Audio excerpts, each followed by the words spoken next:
Good morning students. Today we will start lesson 5th Chemistry in Everyday Life. अपन lesson number 5 शुरू कर रहे हैं. Chemistry in everyday life. रोज़ के जीवन में क्या केमिस्ट्री होती है, क्या क्या चीज़ें हम यूज़ करते हैं, उसमें क्या क्या केमिस्ट्री की केमिकल पदार्थ यूज़ में आते हैं. तो we use medicines when we get disease, these are also chemicals. जो हम बीमार होते हैं और दवाइयाँ काम में लेते हैं वो भी केमिकल्स होता है. The principle of chemistry and chemicals are being used in cement for building construction. जो सीमेंट काम में आती है बिल्डिंग बनाने में, उसमें भी केमिकल होते हैं. Electrical instrument, satellite, motor vehicle, agriculture, इन सब में केमिकल चीज़ें काम में आती है. Various type of source sweet substance, previous preservative for food item are also chemicals. जो हम मीठे खट्टे पदार्थ खाते हैं उसमें, उसके अलावा जो सामानों को अच्छा रखने के लिए प्रिजर्वेटिव होती है वो सब केमिकल पदार्थ है. तो आज हम रोज़ के जीवन में क्या क्या चीज़ें काम आती है, उसमें क्या क्या केमिकल्स होते हैं उसके बारे में पढ़ेंगे. तो एसिड, बेस एंड सॉल्ट. अब हम पढ़ रहे हैं एसिड, बेस एंड सॉल्ट. तो सबसे पहले हम एसिड के बारे में पढ़ेंगे. एसिड आर सोर इन टेस्ट. एसिड जो होते हैं सोर टेस्ट होते हैं, स्वाद में खट्टे होते हैं. सोर इन टेस्ट. एसिड स्वाद में खट्टे होते हैं. It is called acid in English which is derived from Latin word acidus. ये लैटिन वर्ड से आया है एसिडस से, जिसका मतलब है सोर. सोर मीन्स खट्टा. It is found as acidic acid. यह एसिटिक एसिड जिसको कि विनेगर बोलते हैं उसमें मिलता है. Tartaric acid in tamarind, tartaric acid में मिलता है. टैमेरिंड मीन्स इमली है ना, टैमेरिंड मीन्स इमली, तो यह इमली में भी एसिड पाया जाता है. Ascorbic acid in orange. Orange जो हम खाते हैं नारंगी, उसके अंदर एस्कॉर्बिक एसिड होता है. Formic acid in sting of red एंट. जो लाल चींटी हमको डंक मारती है, लाल रंग की चींटी जब हमको स्टिंग डंक मारती है उसमें भी एसिड होता है. उसमें होता है फॉर्मिक एसिड. कौन सा acid? Formic acid. Hydrochloric acid in gastric juice. जो हमारे शरीर में जूस बनते हैं, गैस्ट्रिक जूस बनते हैं, उसमें HCl हाइड्रोक्लोरिक एसिड बनता है. तो the characteristics property of acid is that they turn blue litmus paper two red. Acid जो होते हैं ब्लू लिटमस को रेड में बदल देते हैं. ब्लू लिटमस को रेड में बदल देते हैं. एसिड जो होते हैं वो सोर इन टेस्ट होते हैं, खट्टे होते हैं. ब्लू लिटमस को रेड में बदल देते हैं. और एसिड हमने देखा सब खट्टी चीज़ों में, जितनी भी खट्टी चीज़ें हैं, इमली है तो उसमें टैमेरिंड जो इमली है उसमें टार्ट्रिक एसिड होता है. विनेगर जो होता है सिरका, उसमें एसिटिक एसिड होता है. ऑरेंज में एस्कॉर्बिक एसिड होता है. और जो चींटी का डंक होता है उसके अंदर फॉर्मिक एसिड होता है. अब हम पढ़ेंगे बेस के बारे में. नेक्स्ट हम पढ़ेंगे बेस. तो बेस जो होते हैं वो बिटर इन टेस्ट होते हैं, स्वाद में खट्टे होते हैं. बिटर, बिटर मीन्स कड़वे, स्वाद में कड़वे होते हैं. और सोर मीन्स खट्टा, सोर मीन्स खट्टा, और बिटर मीन्स कड़वा. तो बेस जो होते हैं स्वाद में कड़वे होते हैं. And turn red litmus to blue. ये लाल लिटमस को नीले में बदल देते हैं, red to blue.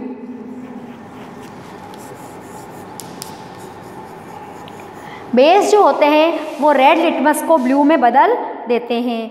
They are soap like in touch. जब हम उसको छूते हैं तो वो चिकने चिकने होते हैं. For example sodium hydroxide NaOH, potassium hydroxide KOH, aluminium hydroxide AlOH, ammonium hydroxide NH4OH. ये सब बेस के एग्जाम्पल है. These are soluble in water and has capacity of neutralise acid. ये पानी में घुलनशील होते हैं और एसिड को न्यूट्रलाइज कर सकते हैं. तो एसिड के एग्जाम्पल हैं CH3, COOH, HCl. ये एसिड के एग्जाम्पल है. और बेस के एग्जाम्पल हैं NaOH, sodium hydroxide, NH4OH, ammonium hydroxide etcetera. तो इस तरह से हमने एसिड और बेस के बारे में पढ़ा कि एसिड स्वाद में खट्टे होते हैं और ब्लू लिटमस को रेड में बदल देते हैं, और बेस जो होते हैं स्वाद में बीटर कड़वे होते हैं और ये रेड लिटमस को ब्लू में बदल देते हैं, और इनके एग्जाम्पल पढ़े। अब हम पढ़ेंगे सॉल्ट के बारे में। We obtain salt and water as a reaction from acid and base.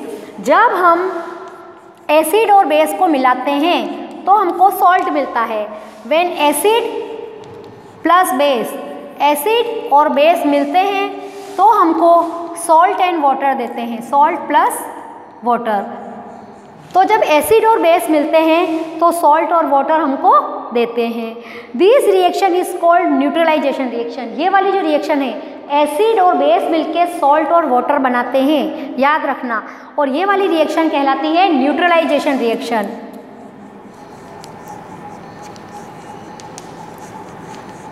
Neutralisation reaction, ठीक है। एसिड और बेस मिलके सॉल्ट और वाटर बनाते हैं और ये न्यूट्रलाइजेशन रिएक्शन कहलाती है, और ये एक्सोथर्मिक होती है, इसमें से हीट निकलती है। जब ये रिएक्शन होगी तो पानी गर्म हो जाएगा। जब हम एसिड और बेस मिलाएंगे तो उसमें से हीट निकलेगी और वो केमिकल जो होगा वो गर्म हो जाएगा, तो ये एक्सोथर्मिक रिएक्शन है। The salt form by strong acid and strong base are neutral in nature. अब ध्यान से समझो, जब दो strong, the salt form by strong acid and strong base, जब एसिड भी स्ट्रॉन्ग होगा बेस भी स्ट्रॉन्ग होगा तो जो सॉल्ट बनेगा वो न्यूट्रल होगा, एक दूसरे का प्रभाव को खत्म करके न्यूट्रल बन जाएगा। The salt form by strong acid and weak base are acidic in nature. Salt composed of weak acid and strong base are basic in nature. अभी आपको समझ लो कि अगर स्ट्रॉन्ग एसिड और स्ट्रॉन्ग बेस है तो दोनों एक दूसरे का प्रभाव खत्म कर देंगे और जो सॉल्ट बनेगा वो बिल्कुल न्यूट्रल होगा। और अगर एसिड जो है स्ट्रॉन्ग है, एसिड स्ट्रॉन्ग है, बेस वीक है, तो जो नया सॉल्ट बनेगा वो एसिडिक बनेगा क्योंकि एसिड स्ट्रॉन्ग है। और अगर जब बेस स्ट्रॉन्ग होता है, बेस जब स्ट्रॉन्ग होता है और एसिड जब वीक होता है तो जो सॉल्ट बनता होगा वो बेसिक इन नेचर होगा। तो सॉल्ट है हाई बॉइलिंग पॉइंट, जो सॉल्ट बनता है उसका बॉइलिंग पॉइंट हाई होता है एंड मेल्टिंग पॉइंट जो होता है वो भी हाई होता है। तो सॉल्ट है high boiling and melting point. These generally exist in crystalline form, ये कण के रूप में, क्रिस्टल के रूप में होते हैं। Sometime they contain some water molecule also as crystallisation water molecule. कभी कभी सॉल्ट के साथ कुछ वाटर मॉलिक्यूल भी होते हैं और उसको हम बोलते हैं वाटर ऑफ क्रिस्टलाइजेशन। उसको क्या बोलते हैं हम? Water of crystallisation. तो अभी तक हमने एसिड, बेस और सॉल्ट के बारे में पढ़ा कि किस तरह से एसिड, बेस और सॉल्ट होते हैं। उसका एक एग्जांपल देखिए, ये HCl है, ये है एसिड, और ये बेस है NaOH जो है वो है base. When acid and base react, when acid and base react they form salt and water. तो ये बन जाएगा अपना NaCl प्लस H2O। तो when acid and base react it form salt and water, HCl plus NaOH, तो बन गया NaCl और H2O। ये रिएक्शन है न्यूट्रलाइजेशन रिएक्शन। और सॉल्ट जो होते हैं उनका बॉइलिंग पॉइंट, मेल्टिंग पॉइंट बहुत हाई होता है, और कभी कभी इसके अंदर वाटर मॉलिक्यूल भी अटैच होता है सॉल्ट में, इसको बोलते हैं क्रिस्टलाइजेशन वाटर मॉलिक्यूल। जैसे Na2CO3 10H2O। तो यहाँ पर जो ये 10H2O है वो है वाटर ऑफ क्रिस्टलाइजेशन।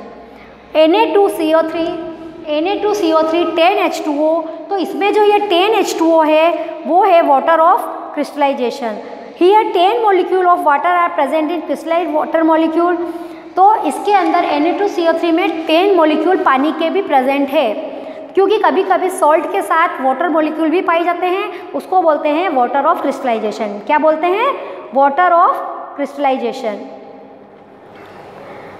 इसी तरह से जिप्सम के साथ भी 24 मॉलिक्यूल वाटर के होते हैं, और एल्यूमिनियम सल्फेट के एलम जो होता है फिटकरी, उसके साथ भी 24 मॉलिक्यूल वाटर के अटैच होते हैं। तो इस तरह से हमने एसिड, बेस और सॉल्ट के बारे में पढ़ा।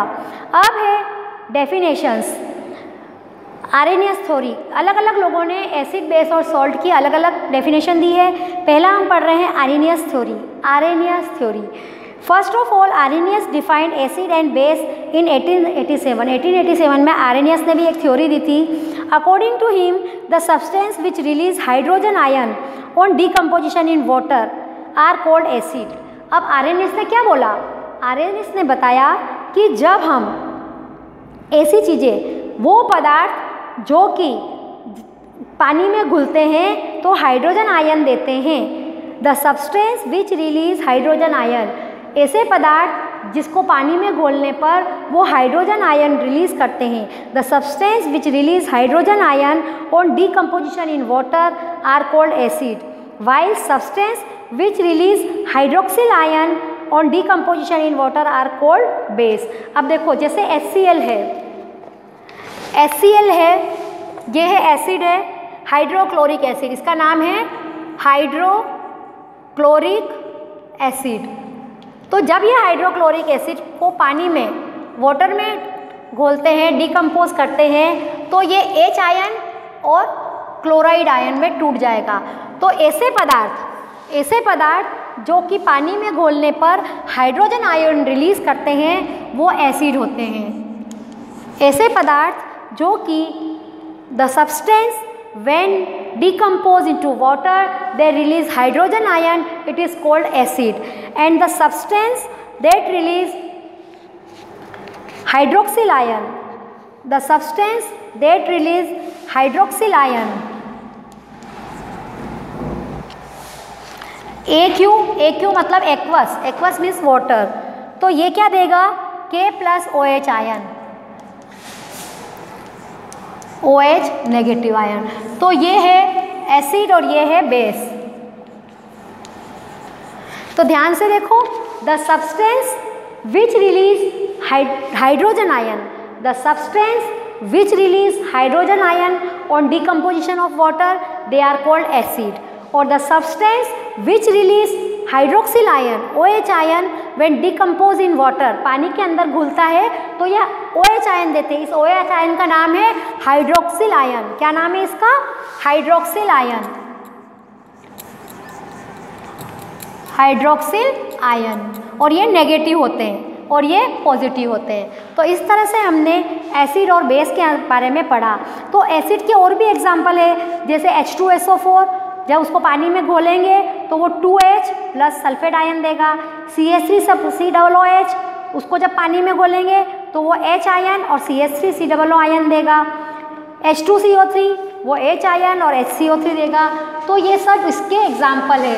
जैसे अपन एक एग्जाम्पल और देख लेते हैं, H2SO4, इसको जब हमने ये एक्वस है पानी में घोलते हैं तो ये हमको देता है 2H प्लस सल्फेट आयन। ठीक है, तो एसिड वो पदार्थ होते हैं जो पानी में घुलने पर हाइड्रोजन आयन देते हैं। और इसके opposite these all are acid because they release hydrogen ion in aqueous solution. This H ion is very reactive, hence on reaction with water it form hydronium ion. और जब ये पानी से घुलते हैं, ये हाइड्रोजन आयन जब पानी के साथ मिलते हैं, H2O के साथ रिएक्शन करते हैं तो हाइड्रोनियम आयन देते हैं, H3O प्लस। कौन सा आयन देंगे? Hydronium ion, H3O plus ion देंगे। जब ये H आयन पानी के साथ मिल जाएंगे तो हाइड्रोनियम आयन बना लेंगे, क्योंकि ये बहुत ही एक्टिव होते हैं।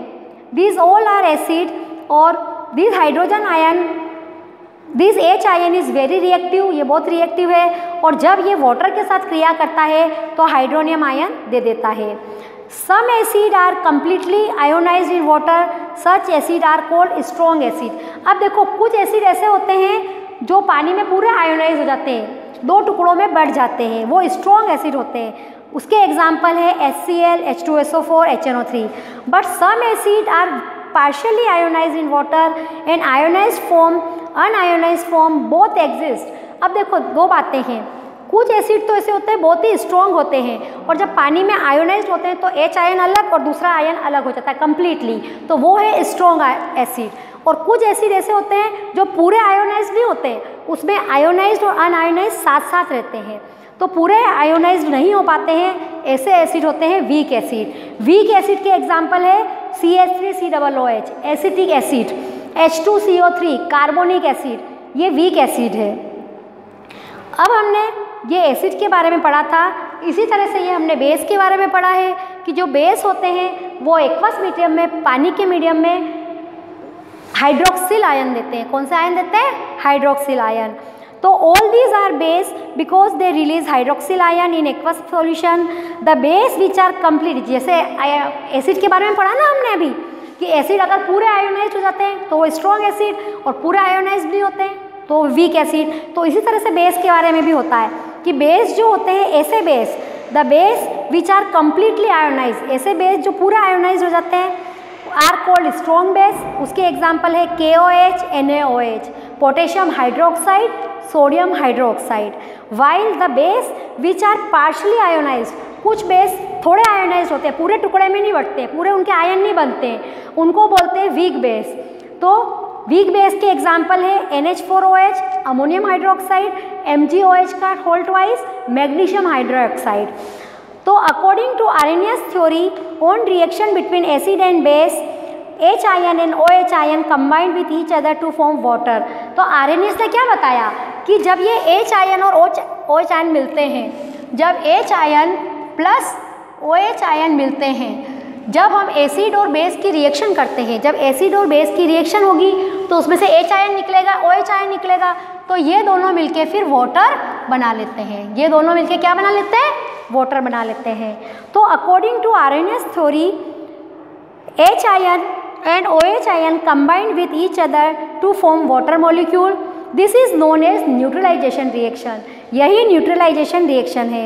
In this reaction heat energy is also released. इसमें से हीट निकलती है, hence it is exothermic. ये एक्सोथर्मिक रिएक्शन है। कौन सी रिएक्शन है? Exothermic.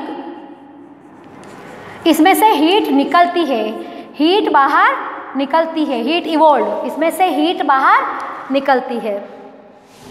The Arrhenius theory was suitable for those acid and base which contain H ion and OH ion respectively, but it cannot explain the nature of the such molecule which do not possess H ion or OH ion. Hence this theory for acid and base was discarded. अब ये theory क्या बताती है?